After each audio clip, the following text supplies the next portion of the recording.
សូមស្វាគមន៍មកកាន់ Channel ពុទ្ធិនិងបញ្ញាគិតល្អធ្វើល្អផលល្អដកស្រង់ខ្លឹមសារបត្រៃបិដកសតនបិដកសង្យុត្តនិកាយនិទានវៈតតិយភាគ31ទំព័រទី123ព្រះមានព្រះភិក្ខទ្រង់គង់ចិត្តក្រុងសាវត្ថីមនាលភិក្ខុទាំងឡាយតថាគតនឹងសម្ដែងនៅញាណវត្ថុ44ប្រការដល់អ្នកទាំងឡាយអ្នកទាំងឡាយចូលយកចិត្តទុកដាក់ប្រុងស្ដាប់ពាក្យនោះឲ្យប្រពៃចុះតថាគតនឹងពោលឲ្យស្ដាប់ភិក្ខុទាំងនោះទទួលព្រះពុទ្ធដីកានៃព្រះមានព្រះភិក្ខថាព្រះករុណាព្រះអង្គព្រះមានព្រះភិក្ខទ្រង់ត្រាស់ដូច្នេះថាមនាលភិក្ខុទាំងឡាយចុះញាណវត្ថុទាំង44តើដូចម្ដេចខ្លះគឺសេចក្តីដឹងក្នុងចរិយានិងមរណៈមួយសេចក្តីដឹងក្នុងហេតុជាទីកើតឡើងនៃចរិយានិងមរណៈមួយសេចក្តីដឹងក្នុងទីរលត់នៃចរិយានិងមរណៈមួយសេចក្តីដឹងក្នុងបដិបទាជាដំណើរទៅកាន់ទីរលត់នៃចរិយានិងមរណៈមួយ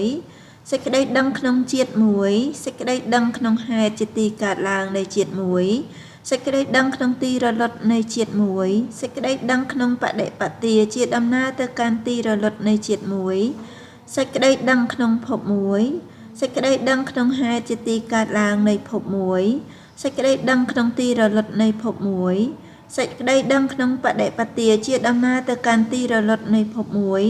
សេចក្តីដឹងក្នុងឧបាទានមួយសេចក្តីដឹងក្នុងហេតុជាទីកើតឡើងនៃឧបាទានមួយសេចក្តីដឹងក្នុងទីរលត់នៃឧបាទានមួយសេចក្តីដឹងក្នុងបដិបទាជាដំណើរទៅកាន់ទីរលត់នៃឧបាទានមួយសេចក្តីដឹងក្នុងតណ្ហាមួយសេចក្តីដឹងក្នុងហេតុជាទីកើតឡើងនៃតណ្ហាមួយសេចក្តីដឹងក្នុងទីរលត់នៃតណ្ហាមួយសេចក្តីដឹងក្នុងបដិបទាជាដំណើរទៅកាន់ទីរលត់នៃតណ្ហាមួយសេចក្តីដឹងក្នុងវេទនាមួយសេចក្តីដឹងក្នុងហេតុជាទីកើតឡើងនៃវេទនាមួយសេចក្តីដឹងក្នុងទីរលត់នៃវេទនាមួយសេចក្តីដឹងក្នុងបដិបទាជាដំណើរទៅកាន់ទីរលត់នៃវេទនាមួយសេចក្តីដឹងក្នុងភាសៈមួយសេចក្តីដឹងក្នុងសាលយតនៈមួយសេចក្តីដឹងក្នុងនាមរូបមួយសេចក្តីដឹងក្នុងវិញ្ញាណមួយសេចក្តីដឹងក្នុងសង្ខារទាំងឡាយមួយសេចក្តីដឹងក្នុងហេតុជាទីកើតឡើងនៃសង្ខារមួយ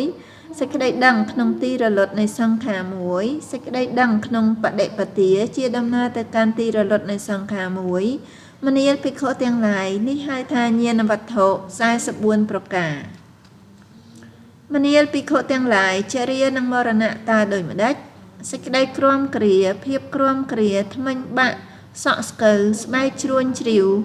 ដំណើរថយអាយុដំណើរចាស់ទុំនៃឥន្ទ្រីទាំងឡាយណារបស់សត្វទាំងឡាយនោះក្នុងសត្តនិកាយនោះនេះហៅថាចរិយាចិត្តតិការឃ្លាតការបែកធ្លាយការបាត់បង់សេចក្តីស្លាប់ដំណើរងាប់ការធ្វើនៅមរណកាលការបែកធ្លាយនៃខណ្ឌទាំងឡាយការដាក់ចុះនៅសាកសពការដាច់នៃឥន្ទ្រីណារបស់សត្វទាំងឡាយនោះចាកសត្តនិកាយនោះនេះហៅថាមរណៈមនាលភិក្ខុទាំងឡាយចរិយានេះផងមរណៈនេះផងនេះហៅថាចរិយានិងមរណៈដោយប្រការដូចនេះឯងការកើតឡើងនៃចរិយានិងមរណៈព្រោះការកើតឡើងនៃជាតិការរលត់នៃចរិយានិងមរណៈព្រោះការរលត់នៃជាតិមគ្គដ៏ប្រសើរប្រកបដោយអង្គ8ប្រការនេះឯងជាបដិបទាដែលជាដំណើរទៅកាន់ទីរលត់នៃចរិយានិងមរណៈគឺប្រាជ្ញាយល់ឃើញត្រូវមួយបេការតម្កល់ចិត្តត្រូវមួយមនាលភិក្ខុទាំងឡាយកាលណាបើអរិយសាវកដឹងច្បាស់នៅចរិយានិងមរណៈយ៉ាងនេះដឹងច្បាស់នៅហេតុជាទីកើតឡើងនៃចរិយានិងមរណៈយ៉ាងនេះដឹងច្បាស់នៅទីរលត់នៃចរិយានិងមរណៈយ៉ាងនេះដឹងច្បាស់នៅបដិបទាជាដំណើរទៅកាន់ទីរលត់នៃចរិយានិងមរណៈយ៉ាងនេះនេះជាធម្មញាណរបស់អរិយសាវកនោះអរិយសាវកនោះតែនាំទៅនៅនៃក្នុងអតីតកាលនិងអនាគតដោយធម៌នេះដែលខ្លួនបានឃើញហើយដឹងច្បាស់ហើយជាធម៌ឲ្យផលមិនខុសកាលជាធម៌ដែលខ្លួនបានដល់ហើយបានជ្រួតជ្រាបហើយដោយបញ្ញាថាពួកសមណៈឬព្រាហ្មណ៍ណាមួយក្នុងអតីតកាលដឹងច្បាស់នៅចរិយានិងមរណៈដឹងច្បាស់នៅហេតុជាទីកើតឡើងនៃចរិយានិងមរណៈដឹងច្បាស់នៅទីរលត់នៃចរិយានិងមរណៈដឹងច្បាស់នៅបដិបទាជាដំណើរទៅកាន់ទីរលត់នៃចរិយានិងមរណៈសមណៈព្រាហ្មណ៍ទាំងអស់នោះបានដឹងច្បាស់យ៉ាងនេះឯង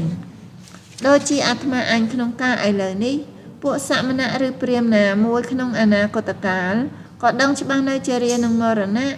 និងដឹងច្បាស់នៅហេតុជាទីកើតឡើងនៃចរិយាមរណៈនិងដឹងច្បាស់នៅទីរលត់នៃចរិយាមរណៈនិងដឹងច្បាស់នៅបដិបទាដែលជាដំណើរទៅកាន់ទីរលត់នៃចរិយានិងមរណៈសមណៈព្រាហ្មណ៍ទាំងអស់នោះនឹងដឹងច្បាស់យ៉ាងនេះឯងដូចជាអាត្មាអញក្នុងកាលឥឡូវនេះជាអន្តយញ្ញាណរបស់អរិយសាវកនោះអន្តយញ្ញាណមានន័យថាសេចក្តីដឹងក្នុងធម៌ដែលប្រព្រឹត្តទៅតាមញាណបានដល់បច្ចវេគណៈញាណមនាលភិក្ខុទាំងឡាយកាលណាបើអរិយសាវកមានញាណទាំងពីរនេះគឺធម្មញាណមួយអន្តយញ្ញាណមួយបរិសុទ្ធផូរផង់ហើយមនាលភិក្ខុទាំងឡាយអរិយសាវកនោះហៅថាបរិបូរដោយទិដ្ឋិក៏បានថាបរិបូរដោយទស្សនៈក៏បានថាមកកាន់ព្រះសទ្ធម្មនេះក៏បានថាឃើញព្រះសទ្ធម្មនេះក៏បានថាប្រកបដោយសិក្ខញាណក៏បានថាប្រកបដោយសិក្ខវិជ្ជាក៏បានថាដល់ព្រមនៅធម៌ស្រោតក៏បានថាជាអរិយៈអ្នកមាននិព្វេធិកបញ្ញាក៏បានថាថិតអែបនឹងទ្វានៃអមតនិព្វានក៏បាននាងខ្ញុំសូមខន្តីអភ័យទោសចំពោះរាល់កំហុសឆ្គងដែលអាចកើតឡើងដោយចេតនាក្តីដោយអចេតនាក្តី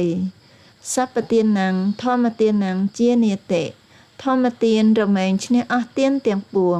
សូមអនុមោទនា